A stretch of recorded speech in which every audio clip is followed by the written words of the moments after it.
ಇವತ್ತಿನ ಈ ಒಂದು ಪ್ರೋಮೋದಲ್ಲಿ ನಾವು ನೋಡಿರ್ಬೋದು, Sudeep sir finally Rakshita and Dhruvanth ಅವ್ರನ್ನು ಬಿಗ್ ಬಾಸ್ ಮನೆಯಿಂದ ಹೊರಗೆ ಬರಲಿಕ್ಕೆ ಎಲಿಮಿನೇಟ್ ಆಗಿದ್ದಾರೆ ಅಂತ ಹೇಳ್ತಾರೆ. ಬಟ್ ಈಗೊಂದು ಕ್ವಶನ್ ಮಾರ್ಕ್ ಆಗಿದೆ, ಏನಂದರೆ ಧ್ರುವಂತ್ ಅವರು ಹೋಗ್ತಿದ್ರು ಕೂಡ ಅಷ್ಟು ಪರವಾಗಿಲ್ಲ ಇತ್ತು. ಇದನ್ನು ಪ್ರೋಮೋ ನೋಡಿ ತುಂಬಾ ಒಂದು ಫೀಲ್ ಆಗ್ತದೆ. ಏನಂದರೆ ಗಿಲ್ಲಿ ಅವರು ಆ್ಯಂಡ್ ರಕ್ಷಿತಾ ಅವರು ತುಂಬಾ ಒಂದು ಗಿಲ್ಲಿ ಅವರ ಫೇಸ್ ಕೂಡ ನೋಡ್ಲಿಕ್ಕೆ ಆಗ್ತಿರಲಿಲ್ಲ, ಅಷ್ಟು ತುಂಬಾ ಒಂದು ಇಬ್ಬರು ಕೂಡ ಒಂದು ಒಟ್ಟಿಗೆ ಒಂದು ಒಟ್ಟಿಗೆ ಎಂತಾದರೂ ಇದ್ರೂ ಕಾಮಿಡಿ ಮಾಡಿಕೊಂಡು ಒಟ್ಟಿಗೆ ಇರ್ತಿದ್ರು ಅಂತ ಹೇಳ್ಬೋದು. ಆ್ಯಂಡ್ ಇವತ್ತಿನ ಒಂದು ಎಪಿಸೋಡಲ್ಲಿ ಅವರು ಹೋಗುವಾಗ ಗಿಲ್ಲಿ ಅವ್ರಿಗೆ ತುಂಬಾ ಫೀಲ್ ಆಗಿದೆ ಅಂತ ಹೇಳ್ತೀನಿ ನಾನು.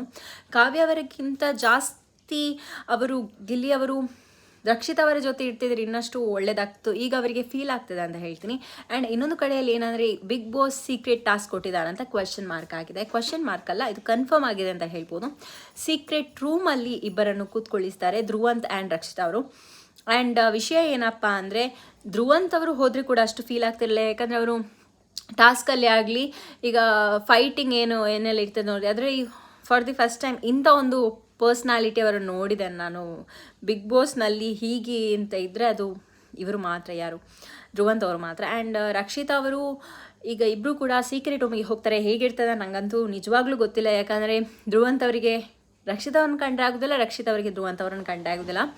ಆ್ಯಂಡ್ ಇಲ್ಲಿಂದ ಇವತ್ತು ಏನು ಅವರನ್ನು ಹೊರಗೆ ಹಾಕಿದ್ದಾರೆ, ಆ್ಯಕ್ಚುಲಿ ಎಲಿಮಿನೇಷನ್ ಇರಲಿಲ್ಲ ಆಯಿತಾ. ಅವರು ಆದರೂ ಕೂಡ ಒಂದು ಫನ್ನಿ ವೇ ಆಗಲಿ, ಸ್ವಲ್ಪ ಎಲ್ಲರಿಗೆ ಹೆದರಿಕೆ ಮುಟ್ಟಬೇಕು ಅಂದ ದಿಸೆಯಲ್ಲಿ ಅವರನ್ನಿಬ್ಬರನ್ನು ಎಲಿಮಿನೇಟ್ ಅಂತ ಹೇಳಿ ಸೀಕ್ರೆಟ್ ರೂಮ್ಗೆ ಹಾಕಿದ್ದಾರೆ.